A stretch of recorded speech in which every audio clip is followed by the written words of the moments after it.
Dieudonné se retrouve dans la tempête. Les municipalités où doivent se tenir son spectacle annulent les représentations les unes après les autres. Et quand il réussit, grâce à un procès, à maintenir son spectacle à Lyon, c'est l'émeute. Devant la salle, des manifestants insultent le comique et son public. À l'intérieur, ils interrompent Dieu d'eau en plein chaud. Une bouteille d'acide projetée fera 2 blessés.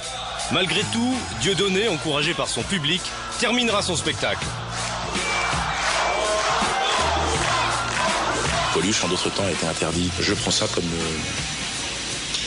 comme une médaille, comme un passage obligatoire, quoi, pour un bouffon à la cour. Ces interdictions sont l'œuvre d'un groupe organisé qui a su mobiliser ses réseaux pour interdire l'artiste. Alex Moïse en fait partie. Ancien représentant du Likoud en France, membre de la Fédération des sionistes de France, il se présente aujourd'hui comme membre d'une association antiraciste montée pour l'occasion. On a fait tout simplement une action de lobbying, comme ça se fait dans n'importe quel pays du monde et pour bien d'autres causes. Et donc nous nous sommes manifestés auprès des autorités dans les différentes villes où il devait se produire, auprès des salles de spectacle, et voilà. Le mot humoriste concernant Dieudonné, je le mets entre guillemets.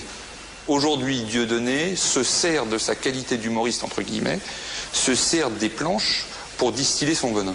Il va se rendre compte plus juste ce soir que justement il y a un très gros risque de trouble à l'ordre public. Plusieurs associations juives s'émeuvent. Fer de lance de la réaction, Alex Moïse, secrétaire général de la Fédération sioniste.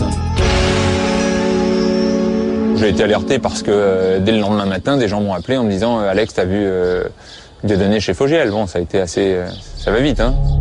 Eh bien, Alex Moïse, c'était... ancien responsable du Likoud en France. Du Likoud France, donc de la droite pro-israélienne. Alex Moïse s'était plaint à la police de recevoir des messages et des menaces antisémites sur son téléphone portable. La police a fait une enquête sur ces messages antisémites. Voilà, donc le principal opposant à Dieudonné, a découvert que c'était Alex Moïse lui-même qui s'appelait sur son propre portable. Il a été condamné d'ailleurs à 2 mois de prison avec sursis pour ça, pour se faire des menaces antisémites, ce qui est pas très malin non plus. Faut bien